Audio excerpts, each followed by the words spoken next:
자, 이번 강의에서는 7장의 마지막 강의로서 모빌리티, 그러니까 우리말로 이동성에 관련된 내용을 볼 텐데, 우리가 7장을 배울 때 앞에서 이제 와이어리스, 무선 통신 관련 기술들을 주로 보고, 이제 그 나머지 부분인 이동성에 관련된 기술을 보도록 하겠습니다. 세 가지 토픽으로 설명이 되고 있는데, 일단 처음에는 모빌리티 매니지먼트에 관련된 기본 원리들을 이해하고, 그 다음에 실제 포스트 제너레이션, 핍스 제너레이션에서 활용이 되고 있기 때문에 그 실제적인 그런 내용을 보고, 그 다음에 모빌리티가 네트워크 레이어에 관련된 그런 주요 기능이긴 하지만 다른 4층이라든가 5층 그런 데까지 이제 영향을 미치는 것, 그것을 보도록 하겠습니다. 자, 그러면은 모빌리티가 무엇인가? 자, 이동성이라는 게 무엇인지, 우리가 이동성에 관련된 개념을 이렇게 전체적으로 보면은 네트워크 관점에서 이렇게 이동성이 전혀 없는 것부터 굉장히 이동성이 큰 그런 것까지 이렇게 스펙트럼을 쭉 펼쳐봤을 때, 우리가 주로 포커싱하는 이동성이 있다고 말할 수 있는 부분이 이 부분이 되겠는데, 이 부분은 일단 디바이스, 그러니까 우리의 디바이스, 모바일 디바이스죠.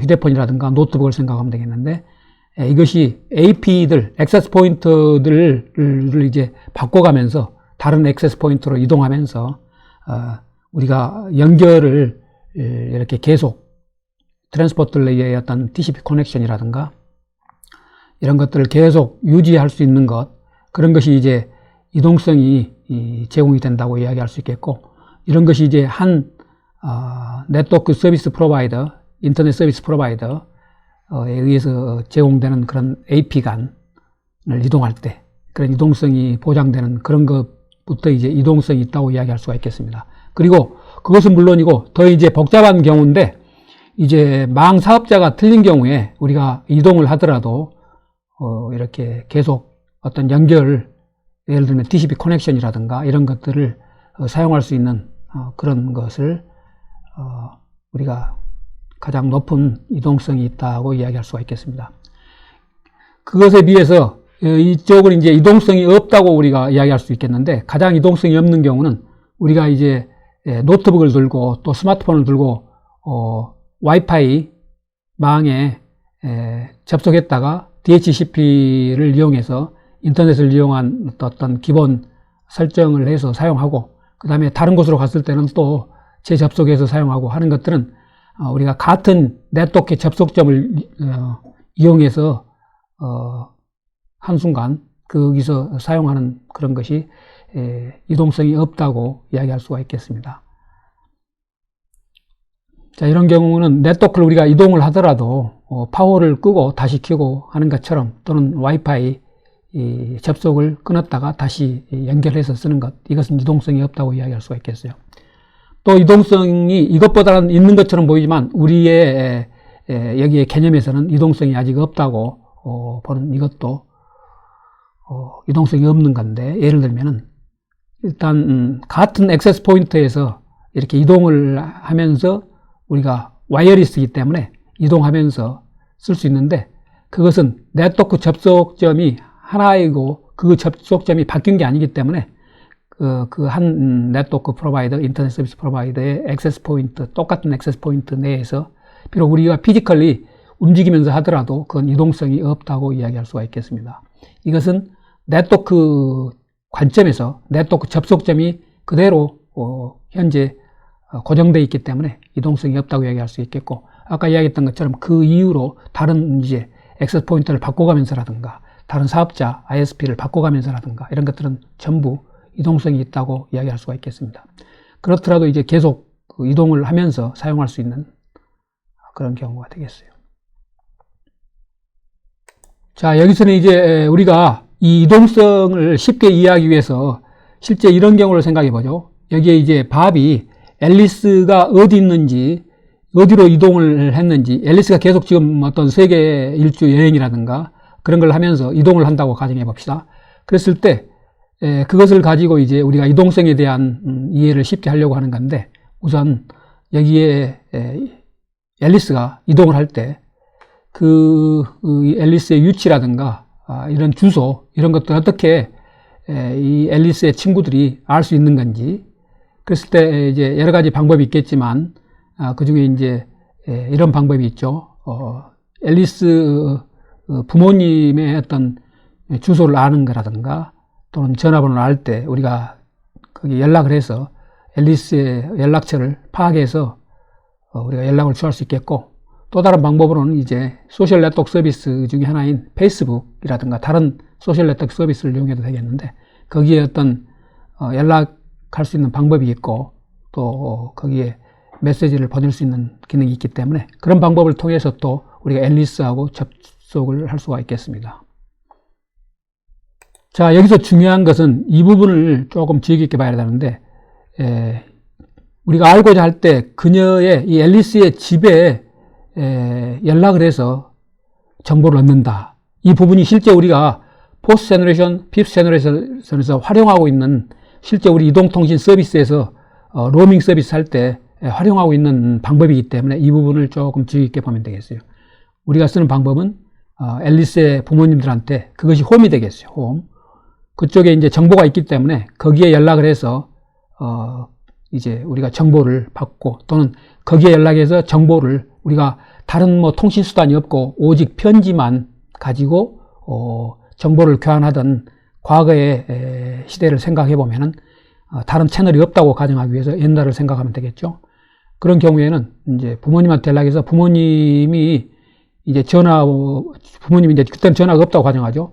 우리가 편지만 통신 수단에서 편지만 가능하다. 그랬을 때 편지를 앨리스 부모한테 보내서 앨리스 부모가 이제 앨리스의 현재 위치를 알려줬을 때 거기에 직접 다이렉트로 연락을 해서 앨리스한테 정보를 전달하는 방법, 또는 주거니 받거니 하는 방법, 또는 다른 방법으로 간접적으로 앨리스 부모님한테 정보를 줘서 또는 편지를 줘서 앨리스한테 전달하려고 하는 방법, 이런 방법이 이제 간접적인 방법이 되겠는데, 이런 간접적인 방법을 주의 깊게 보기 바랍니다. 그 방법을 실제 우리가 포스트 제너레이션, 핍스 제너레이션으로 쓰고 있는 방법이기 때문에 그런 내용을 뒤에서 자세히 보도록 하겠습니다. 실제 이렇게 앨리스 부모님한테 연락해서 앨리스 부모님한테 편지를 전달을 앨리스한테 해달라고 하는 방법, 또는 앨리스 부모님한테 앨리스의 현 주소를 알아서 그 주소로 직접 보내는 방법, 이 두 가지 방법을 주의 깊게 보기 바랍니다.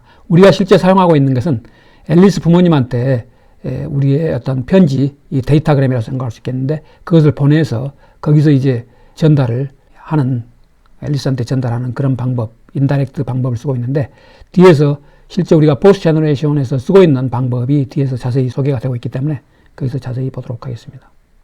자, 여기서 이제 모빌리티를 좀 더 깊게 이해하기 위해서 홈 네트워크, 그 다음에 방문 네트워크, 비지티드 네트워크를 이것이 이제 포스트 제너레이션, 핍스 제너레이션에서 제공하고 있는 그런 서비스고, 여기서 이런 홈 네트워크와 비지티드 네트워크를 잘 이해하면 될 텐데, 자, 홈 네트워크를 먼저 보면은, 홈 네트워크는 우리가 가입하고 있는 가입자, 이동통신 사업자가 되겠죠. 거기에 이런 홈 서브스크라이버 서버가 있는데, 여기에 일종의 우리 호적 등본처럼 호적이 등록되어 있는 그것처럼 여기에 여러 가지 우리 가입자의 빌링 정보라든가 여러 가지 아이디라든가 여러 가지 서비스 정보, 이런 것들이 여기에 기록이 되어 있죠. 이것이 바로 HS가 되겠습니다. HSS, Home Subscriber Server. 그 다음에 이제 또 중요한 네트워크가 우리가 이제 로밍 서비스를 생각하면 되겠는데, 다른 네트워크 또는 외국의 어떤 네트워크에 있을 때 거기서 이제 로밍 서비스를 계약을 하고 그런 서비스가 가능하다고 가정했을 때 그것을 이제 비지티드 네트워크라고 그러는데, 여기서 홈 네트워크가 아닌 다른 네트워크가 되겠죠. 어떤 계약하에서 서비스 어그리먼트가 있고, 그것은 이제 이 사업자, 여러분들이 가입하고 있는 이동통신 사업자와 해외 이동통신 사업자 간에 어떤 계약이 있어야겠죠. 서비스 어그리먼트. 고객이 이쪽에 방문해서 접속해서 로밍 서비스를 받고자 할 때 그게 가능하도록 지원해 주는 거죠. 그랬을 때 단말기가 가지고 있는 게 심카드가 있죠. 이 심카드는 우리가 앞에서 배운 IMSI, 자, International Mobile Subscriber Identity를 내장하고 있는 이 안에 이제 인베디드가 되어 있죠. 그래서 이것이 글로벌한 것이고, 이것이 이제 아이디 정보라든가 이런 것들을 그것이 이제 홈 네트워크에 관련된 여러 가지 정보를 담고 있기 때문에 방문한 망 사업자가 운영하는 이런 관련된 장비들이 그것을 이해를 하고 필요한 프로토콜을 실행해서 통신이 가능하도록 해주는데, 뒤에서 이제 어떻게 구현하는 건지 자세히 배우도록 할 텐데, 여기서 이제 홈 네트워크 개념, 그 다음에 BGP 네트워크 개념을 일단 이해하면 되겠어요. 그 둘 사이는 물론 이제 퍼블릭 인터넷, 그리고 또 인터 캐리어, 인터넷 프로토콜, 패킷 익스체인지 이런 것들을 거쳐서 서로 연결이 되는 거죠. 앞에서 배운 것처럼.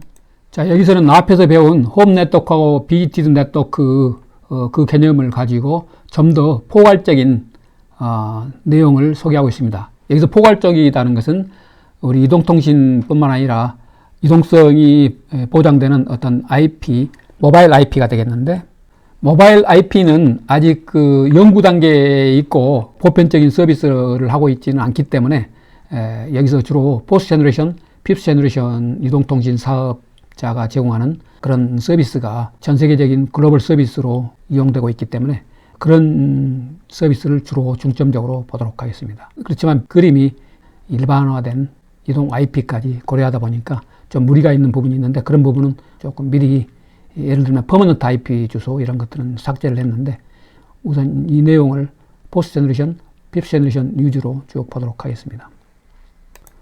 앞에서 본 것처럼 이 부분이 이제 홈 네트워크가 되겠고, 이것을 안에 자세히 들여다보면은 모빌리티 매니저도 있고, 홈 네트워크 게이트웨이가 있고, 그 다음에 홈 서브스크라이버 서버가 있고, 여기 이제 단말기가 이렇게 있죠. 모바일 단말기. 여기에 이제 앞에서 이야기한 IMSI, 아이덴티티가 있죠. 여기에.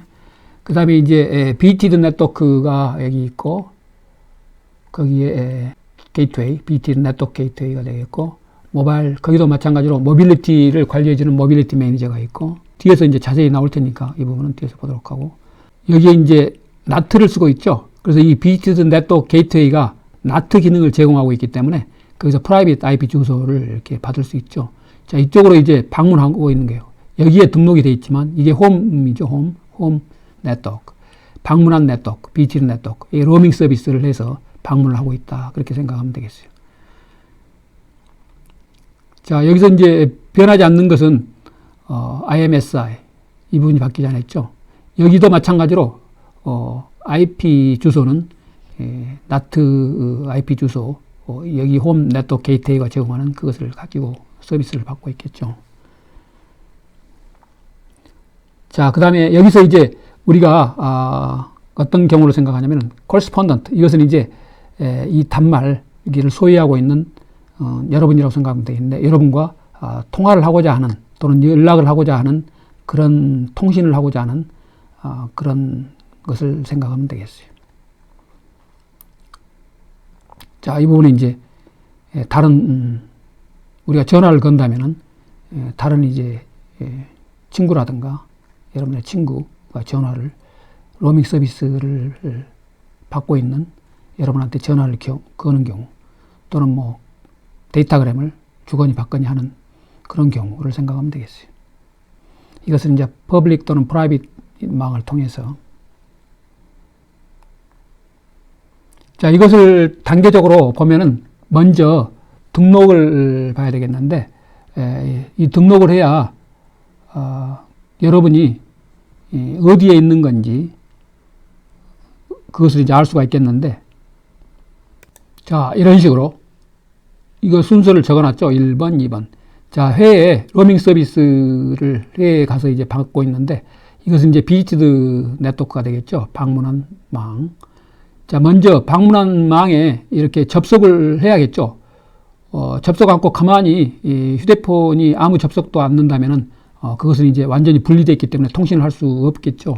자, 로밍 서비스가 가능하고 또 접속을 이제 이렇게 해서, 자, 접속점은 어디냐? 모바일이 가능하도록 해주는, 모빌리티가 가능하도록 해주는 모빌리티 매니저가 되겠어요.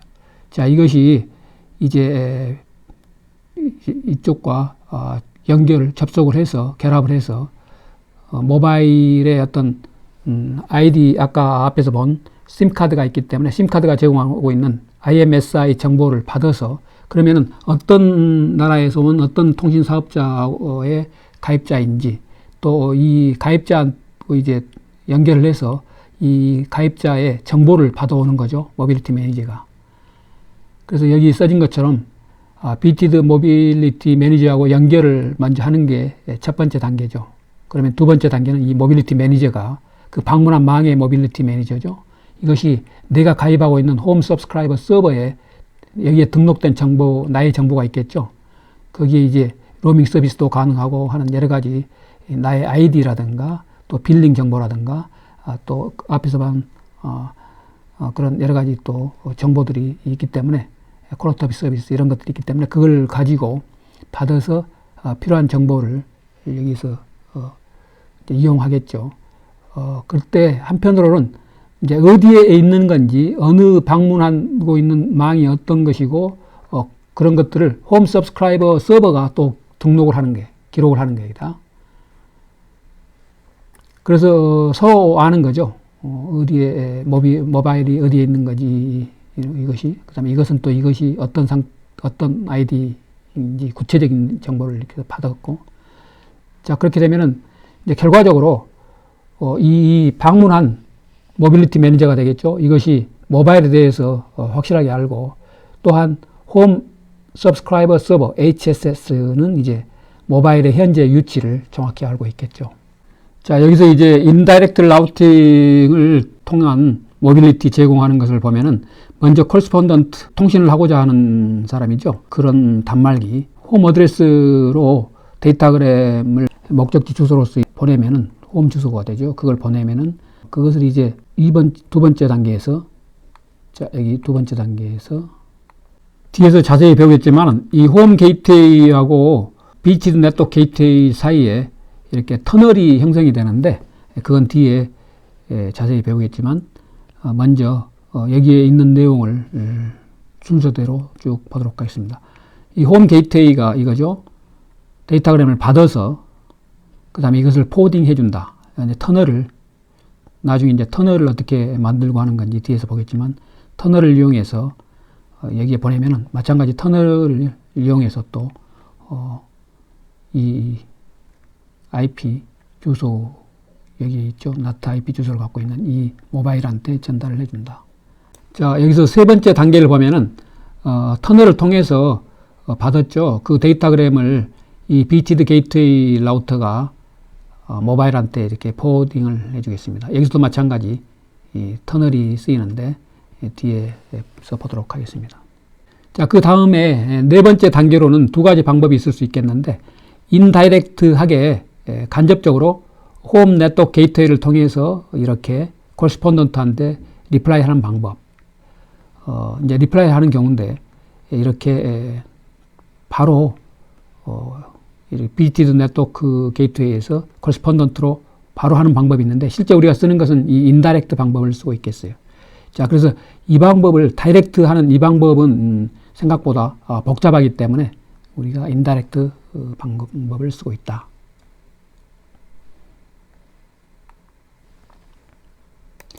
자, 여기서 이제 우리가 생각해 봐야 될 부분이 있는데 인다이렉트 라우팅에 관련된 부분인데 자, 여기서 인다이렉트는 간접적으로 하기 때문에 항시 홈 네트워크하고 관련이 되어 있죠. 그래서 여기서 트라이앵글 라우팅이 되겠죠. 비록 같은 여기서 통화 또는 통신을 하고자 하는 코레스폰던트죠. 이것이 이 모바일 디바이스하고 같은 망에 있더라도 이게 이제 애국이라면은 먼 거리에 있는 애국이라면은 이쪽 홈에 이렇게 연결을 시켜서 그쪽으로 해서 이렇게 인다이렉트하게 통신을 하기 때문에 비효율적이죠. 특히 이제 코레스폰던트하고 모바일이 같은 네트워크에 있을 때 이런 트라이앵글 라우팅은 이제 아무래도 인이피션트하겠죠. 그 다음에 이 모바일이 계속 이동을 하고 있기 때문에 우리가 지금 모빌리티 이동성을 보고 있는데 이 모바일이 계속 BTD 네트워크를 다른 또 네트워크로 이렇게 이동을 하고 있는데 그런 경우에 장점이 되겠는데 그런 부분은 이제 코레스폰던트한테는 이동을 어떻게 하는지 그런 건 이제 안 보이죠. 투명한 거죠. 그런 것은 장점이라고 할 수 있겠습니다. 그것은 이제 새로운 네트워크에 또 등록하고 그런 것들이 코레스폰던트는 이제 그걸 알 필요는 없으니까 코레스폰던트는 이제 등록된 HSS 여기에 새로운 이제 BT 네트워크 정보가 등록이 되겠죠. 그렇기 때문에 트랜스페런트하다. 코레스폰던트한테는. 그래서 데이터그램이 계속해서 이렇게 포워딩이 될 수 있고 홈 네트워크에서 그 새로운 네트워크로 이동한 그 모바일한테 그래서 TCP 커넥션이 코레스폰던트하고 예를 들면은 TCP 커넥션을 우리가 쓰고 있다면은 코레스폰던트하고 모바일이 계속 TCP 커넥션이 끊기지 않고 계속 연결돼서 사용될 수가 있겠습니다. 이것을 조금 더 자세히 설명한 내용이 뒤에 그림으로 있기 때문에 그때 또 상세히 보도록 하겠습니다. 자, 방금 앞에서는 인다이렉트 라우팅 방법을 이용한 모빌리티 제공을 봤었는데 이것은 이제 다이렉트 라우팅이 되겠어요. 다이렉트 라우팅 우리가 실제 사용하지는 않는다고 그랬죠. 주로 인다이렉트를 쓰고 있는데 이것은 먼저 그 어떻게 동작하는 건지 그 동작하는 것을 보면은 자, 먼저 코레스폰던트가 홈 HSS를 컨택을 해서 모바일에 현재 이 BT 네트워크를 방문하고 있는 이 모바일의 정보를 이제 알아오는 거죠. 이렇게. 그 다음에 코레스폰던트가 직접 그 어드레스를 써서 BT 네트워크에 이렇게 보내주는 거죠. 직접적으로. 그것이 이제 다이렉트 라우팅이 되겠어요. 자, 그랬을 때 이 네트워크, BT 네트워크인데 여기에 이 네트워크에 관련된 IP 주소라든가 또는 이 NAT를 쓴다면 포트 번호라든가 이런 정보를 받아서 보내기 때문에 그때 이제 이 NAT 테이블에서 그런 정보가 있을 거고 여기서는 이제 퍼블릭 IP 주소가 이쪽에 전달이 돼서 그 주소를 써서 이제 보내는 거죠. 데이터그램을. 이게 직접적으로 이렇게 보내는 다이렉트 라우팅 방식이 되겠어요. 그러면은 이 BTD 게이트웨이 라우터는 그 받은 데이터그램을 이 모바일한테 NAT 테이블을 이용해서 프라이빗 IP 주소를 갖고 있는 이 NAT 주소로 이제 바꿔서 여기에 포워딩 해주면 되겠어요.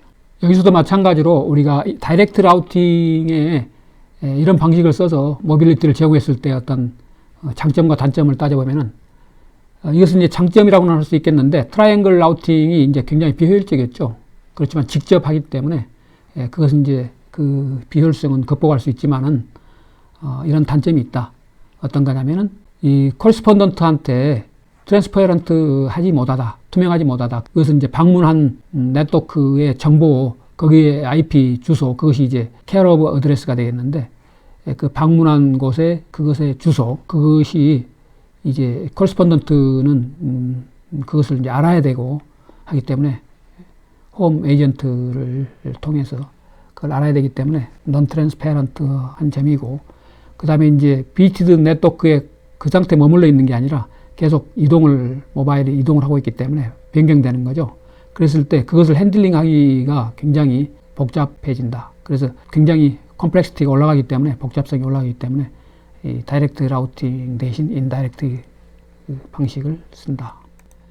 자, 그러면은 두 번째 소개하고 있는 모빌리티 매니지먼트의 내용을 보면은 여기서는 이제 포스트 제너레이션과 피프트 제너레이션 네트워크가 실제 이렇게 서비스를 하고 있는 망이 있기 때문에 거기서 실제적으로 어떻게 하고 있는 건지 그 내용을 보도록 하겠습니다. 먼저 포스트 제너레이션, 피프트 제너레이션 내용을 구체적으로 보기 전에 일반적인 내용을 참고로 소개하면은 GSM 세컨드 제너레이션 거기서 사용하는 엘리먼트들을 보면은 BTS가 있었죠.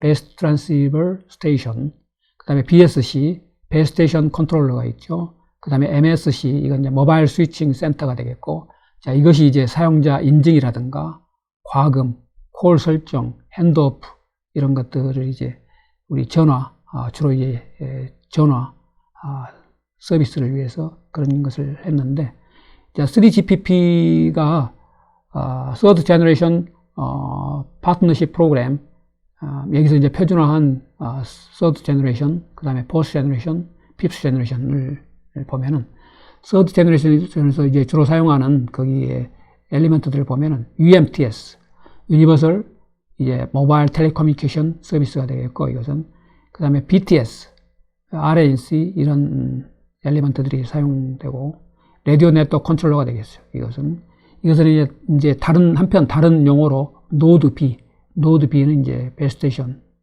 노드 그걸로 생각하면 되겠어요. 그 다음에 MSC, 그 다음에 SGSN 새로운 용어가 나왔는데, 이것은 이제 Serving GPRS Support Node. 이것은 이제 모바일 스위칭 센터하고 협력을 하고, 또 그렇게 해서 사용자 인증이라든가 핸드오프, 단말기 위치 관리하고, 또 밑에 있는 게이트웨이 GPRS 서포트 노드하고 데이터그램을 전달하고 하는 등의 역할을 SGSN이 하고, 그 다음에 GGSN이 게이트웨이 GPRS 서포트 노드가 되겠는데, 인터넷망과 연결하는 그런 게이트웨이 역할을 한다. 그 다음에 3GPP, 4th Generation LTE를 보면은 이건 이제 All IP 구조죠. Third Generation 에서는 이제 텔레폰망과 그 다음에 이런 서킷망, 그 다음에 패킷 IP망 이런 것이 별도로 따로 이렇게 분리되어 있었다면은 여기서는 All IP 구조가 되겠어요. 5th Generation에서도 여기서도 유사하다. 자, 여기서는 이제 약간 그 엘리먼트의 용어가 틀리는데, 여기서는 Evolution Node B, 앞에서는 Node B였죠. 그것을 이제 여기서는 Evolution Node B. 그래서 유저 이퀴프먼트, 이걸 이제 모바일 스테이션으로 생각하면 되겠어요. 유저 이퀴프먼트라는 게 이제 공식적인 용어가 되겠는데, 모바일을 생각하면 되겠어요. 모바일 스테이션, 유저 이퀴프먼트하고 패킷 데이터 네트워크 게이트웨이 PGW 간에 이제 데이터그램을 전달하는 것, 그런 역할을 하고, 그 다음에 PEGW, 이것은 이제 앞에서 이야기한 것과 같은데, 패킷 데이터 네트워크 게이트웨이, 유저 이퀴프먼트에게, 그러니까 모바일 스테이션이죠. 모바일 스테이션에게 IP 주소 할당하는 거라든가, 퀄리티 오브 서비스 관리하는 거라든가, 터널을 우리가 사용하는데 터널 엔드포인트 등을 이렇게 관리하고 하는 것들, 그 엔드포인트 종점을 또 제공하고 하는 그런 것들이 PGW의 역할이 되겠고, 그 다음에 SGW, 이건 서비스 게이트웨이가 되겠는데, 이제 유저 이퀴프먼트, 그러니까 모바일 스테이션이죠. 그것의 트래픽 통과라든가 과금, 우리가 이제 컨트롤 플레인 또 데이터 플레인 했을 때 그런 이제 데이터 플레인에서 이렇게 데이터가 통과하는 그런 것들, 그 뒤에 이제 또 소개가 되겠지만 과금하는 것, 빌링하는 거죠. 그 다음에 트래픽 차단하는 것 등의 역할을 SGW가 한다. 그 다음에 이제 MME라는 것이 있는데, MME가 이제 굉장히 모바일의 모빌리티에 관련돼서 중요한 역할을 하고 있는데, 모바일 매니지먼트 엔티티가 되겠어요. 자, 연결 및 이동성 관리가 되겠는데, 이런 것들을 하고, 그 다음에 밑에 있는 홈 서브스크라이버 서버로부터 이제 유저 이퀴프먼트 정보 등을 받아서 터널을 만들고 하는 이런 것들을 MME가 하는데, 뒤에서 구체적인 동작, 어떤 식으로 동작하는 건지 뒤에서 보도록 하겠습니다. 자, 끝으로 이제 HSS. 이건 이제 홈 서브스크라이버 서버죠. 그래서 앞에서 이것을 사용한 예는 있었지만, 이것이 이제 로밍하는 접속 용량이라든가 QoS 정보라든가 인증 정보 등 모바일에 관련된 유저 이퀴프먼트의 정보 이런 것들을 유지하는, 현재 또 모바일이 어디에 있는 그런 위치라든가 이런 정보들도 여기서 담고 있죠. 자, 그래서 이런 것들을 참고로 일단 보고, 자, 포스트 제너레이션 네트워크에서 어떻게 모빌리티를 제공하는 건지 그 동작을 순서적으로 1, 2, 3, 4 이 순으로 보면은, 먼저 홈 네트워크가 여기 있고, 그 다음에 이것이 이제 BT 네트워크가 되겠는데, 어떤 로밍 서비스를 이용하면서 이런 BT 네트워크에서 지금 접속을 지금 하는 것이 첫 번째 단계가 되겠는데, 자, 여러분들 스마트폰으로 접속을 한다. 마찬가지로 이제 홈 네트워크에서 또 똑같이 베이스 스테이션과 접속을 해야겠죠. 접속을. 자, 이것을 이제 앞에서 했던 것과 같은 방법으로. 이때 이제 이 모바일이 IMSI, 아이덴티티 정보를, 심카드에 있는 정보를, 이쪽 베이스테이션에 주면은, 이걸 가지고 이제, 자기가 어떤 건지, 그 다음에 홈 네트워크는 또 어떤 건지, 이것을 알려주는 거죠. 그러면 이제 이번 쪽을 보면은, MME죠. 이거, 모빌리티 매니저. 이것이 컨트롤 플레인을 이제 설정을 하는데, 이제 MME, 이것이 MME가 되겠는데, 모바일 매니지먼트 엔티티가 되겠어요. 자, 홈, HS가 이제 두 개가 서로, 컨트롤 플레인을 서로 협조해서 컨트롤 플레인을 설정을 하고, 그 다음에 모바일이, 현재 이 모바일 스테이션이 이놈, 유저 이퀴프먼트죠. 이것이 이 BDD 망에 있다는 것을 알고 등록을 또 여기에다 해놓겠죠. 자, 이 세 번째 데이터 플레인 컨피그레이션. 데이터 플레인 설정하는 것은 이 MME가 하는 건데, 이 MME가 포워딩 터널을 모바일을 위해서 설정을 해주고, 그래서 3번 홈 패킷 데이터 네트워크 게이트웨이하고 이 서비스 게이트웨이 방문하고 있는 망에 이 사이에 터널이 만들어지고, 베이스테이션과 서비스 게이트웨이 뒤에서 나올 그 터널을 뒤에서 보겠지만 그 사이에 터널이 만들어져서 이제 데이터를 이 터널을 통해서 주거지 받거니 할 수 있겠습니다. 자, 그래서 네 번째 단계는 모바일이 이 안에서 또 고정되어 있는 게 아니고 이 베이스테이션을 다른 베이스테이션으로 접속점이 바뀌겠죠. 그런 경우에도 이렇게 서비스가 계속되는 모바일이 핸드오버하고 그 서비스를 지속적으로 해준다. 자, 이 핸드오버도 어떻게 하는 건지 구체적으로 뒤에서 보도록 하겠습니다. 이 베이스테이션에서 다른 베이스테이션으로 넘기는 거, 이 모바일에 대한 지원을, 그 핸드오버인데 그걸 어떻게 하는 건지 그 뒤에서 자세히 보도록 하겠습니다. 자, 여기서 먼저 LTE 컨트롤 플레인을 어떻게 설정하는 건지 그것을 보면은, 일단 먼저 앞에서 본 것처럼 모바일이 모바일 매니지먼트 엔티티 MME인 이 모빌리티 매니저죠. 이것을 컨택을 해서 베이스테이션 통해서 컨택하겠죠. 그래서 그게 이제 컨트롤 플레인 채널이니까 그걸 이용해서 접속을 해서 여기에 이제 MME가 이때 받은 이 모바일로부터 받은 심카드에 있는 IMSI 정보를 가지고 이 모바일이 등록된 홈 HS를 접속을 해서 거기서 이제 인증 정보라든가 이 모바일 단말기의 인증 정보라든가 암호화 정보라든가 또는 네트워크 서비스 정보 등을 받아서 일단 터널을 만드는데, 데이터 플레인을 만드는데 활용을 하고, 뒤에서 일단 이쪽에서도 MME, 이쪽 방문한 망의 모빌리티 매니저인 MME에서 받은 정보를 가지고 동시에 이 방문하고 있는 망이 어떤 건지 그것을 HSS가 하는 거죠. HSS가 되겠는데, 여기서 이제 MME가 이제 모빌리티 매니저죠. 모바일한테 받은 IMSI, 심카드에 있는 IMSI 정보로 이 모바일이 등록되어 있는 홈이 있죠. 홈에 HSS, 거기에 이제 접속을 해서 거기에 접속해서 필요한 오센티케이션, 인증 정보라든가 암호화 정보라든가 네트워크 서비스 정보를 이 모바일에 그런 정보를 받아서 터널을 만드는 데 활용하고, 그 다음에 홈 HSS, 이것이 이제 한편으로는 이쪽에서 접속을 했기 때문에 이 방문한 망의 정보를 아는 거죠. 그래서 그 정보를 어디에 있는 건지 그 정보를 여기에 기록을 해 놓는 거죠.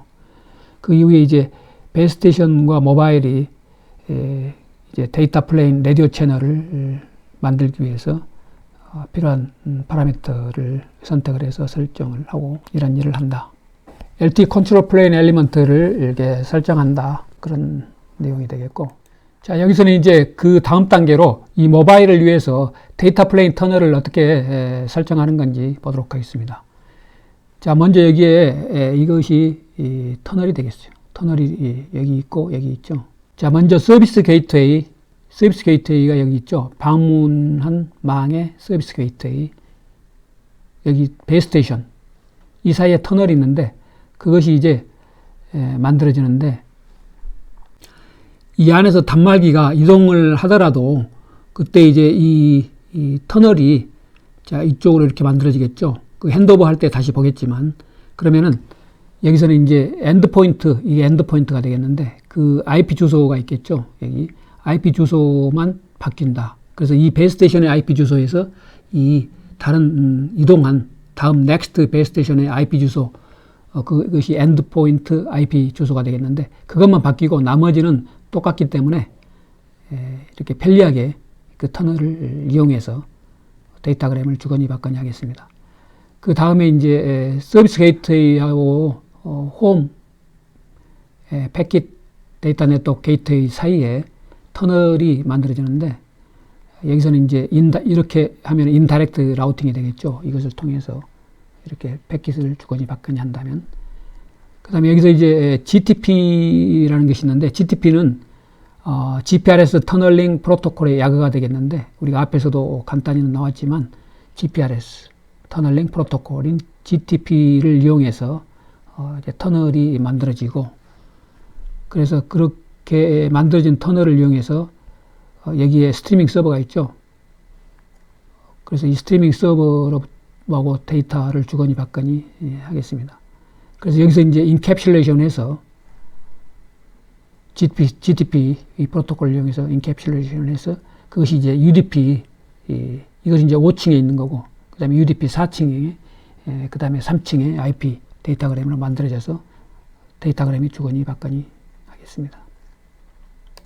자, 그러면 여기서는 핸드오버가 어떻게 일어나는 건지 같은 이동통신망에서 BS 간에 그러니까 이것이 맨 처음에 접속한 네트워크 접속점이죠. 이 BS에 접속해서 지금 이 파이프 터널을 이용해서 지금 통신을 하고 있는데 이 부분을 이제 이동하면서 이쪽 신호가 약하거나 아니면 이쪽 망이 굉장히 이제 컨제션이 있거나 했을 때 이쪽으로 이동을 할 수가 있겠는데 그때 이제 어떤 식으로 핸드오버가 일어나는 건지 그 순서를 쭉 1, 2, 3, 4 이 순으로 한번 보도록 하겠습니다. 자, 핸드오버가 일어나기 전에 데이터 패스다.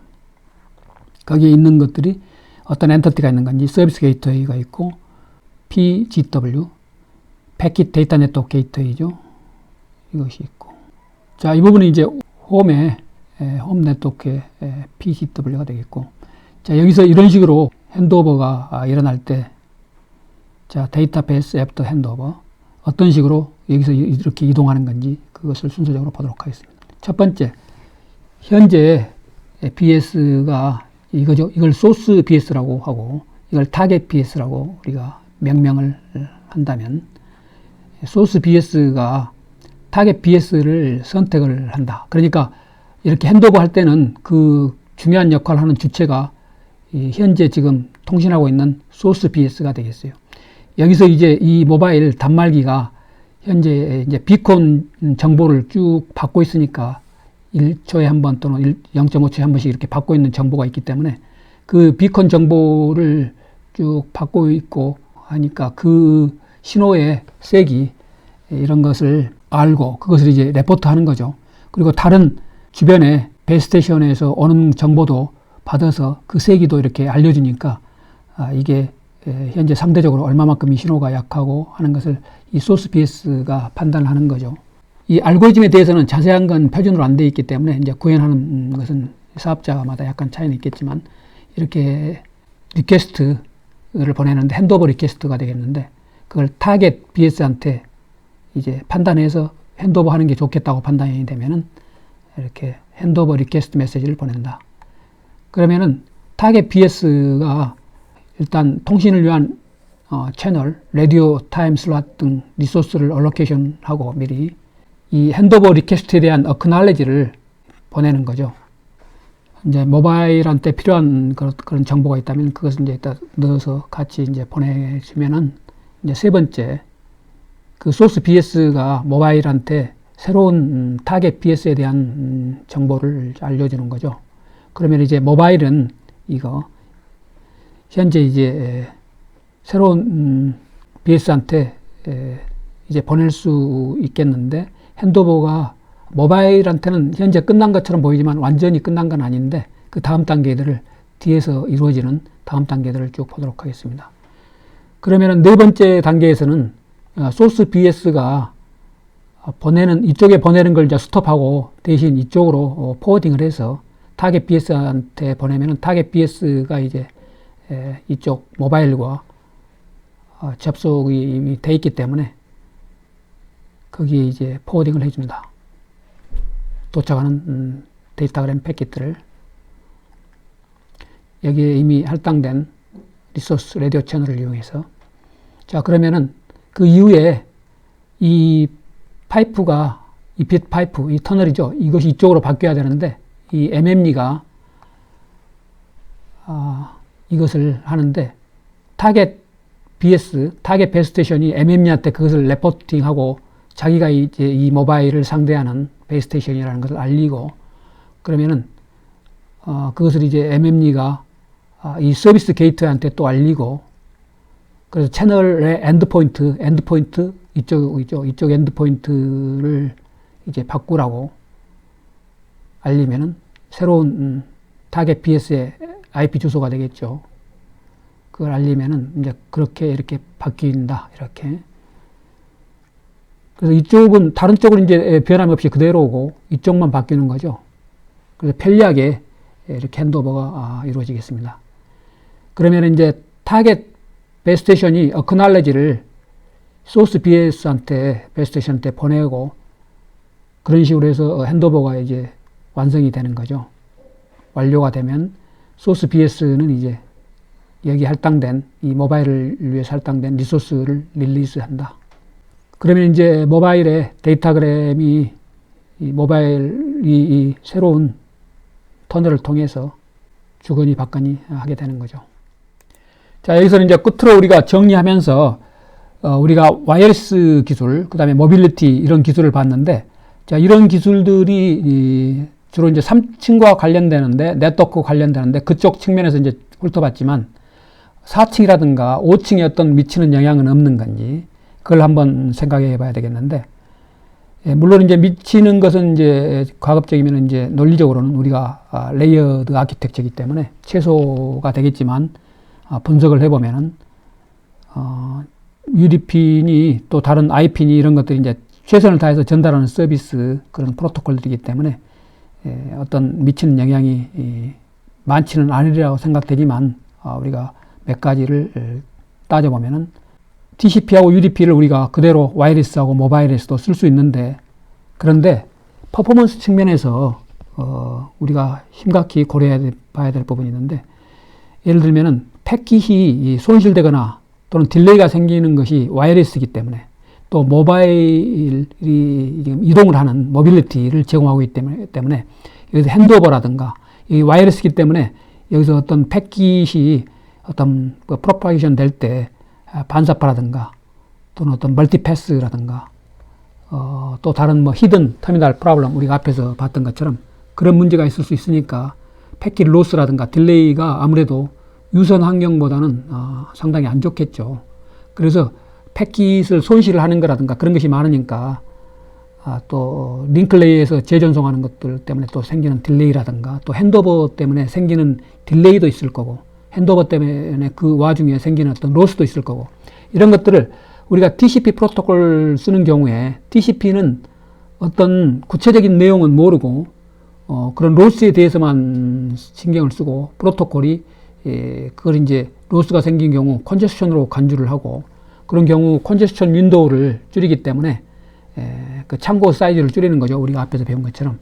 그 참고 사이즈를 줄이는 것은 이제 불필요하게 줄이는데, 그것은 이제 컨제스션이 아니고 단지 이제 다른 모든 리소스들은 오케이인데, 이런 와이어리스 특성 또 모빌리티를 제공하는, 그리고 핸드오버 로스 때문에 생겼는데, 이런 것을 이제 컨제스션하고 간주해서 컨제스션 윈도우 사이즈를 줄이면은 불필요하게 줄이면은 그것이 비록 리소스는 충분히 이 버퍼 사이즈라든가 또 밴드 유스의 어떤 그런 트래픽 상황이라든가 이런 것들이 다 양호함에도 불구하고 정체, 컨저션이 일어난 걸로 간주하고 버퍼 사이즈를 줄이니까 성능이 굉장히 급감하겠죠.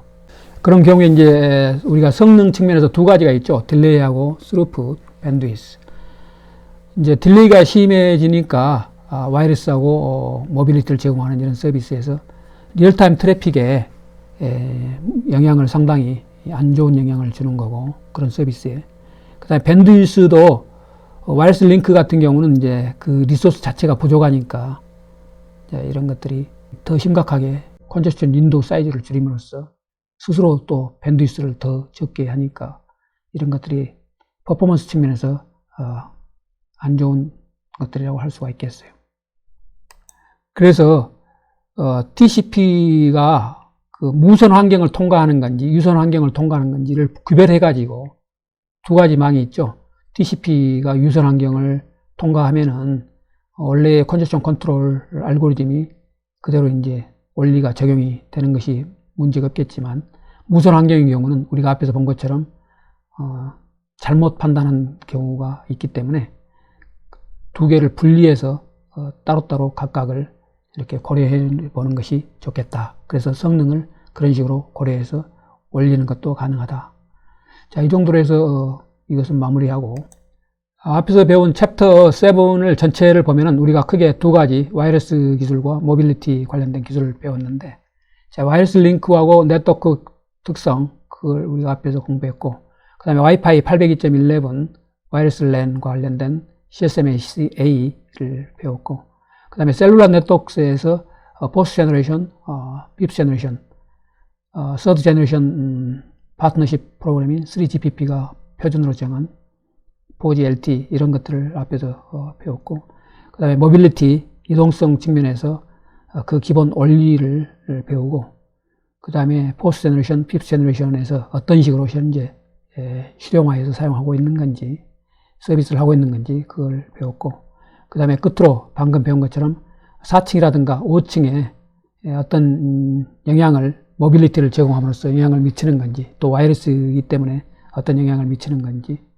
자, 5층에 대해서는 깊게 생각은 안 했지만 앞에서 우리가 본 것처럼 스루풋이 밴드위스가 적기 때문에 어떤 스트리밍 서비스라든가 이런 거 할 때, 예를 들면 넷플릭스 서비스라든가 이런 거 할 때 아무래도 무선 환경에서 보는 넷플릭스 영화와 또 유선 환경에서 보는 것은 차이가 있겠죠. 그게 이제 퀄리티라든가, 우리가 앞에서 넷플릭스에서 어떤 대시를 써서 프로토콜을 써서 그 사용자가 지금 사용할 수 있는 그 사용자하고 서버 사이에 그 밴드위스에 따라서 적당한 그 데이터그램을, 영화 스트림을, 사이즈를, 그 퀄리티를 조정해서 보내기 때문에 그런 측면에서는 어플리케이션에도 영향을 미치고 있다고 이야기할 수가 있겠습니다.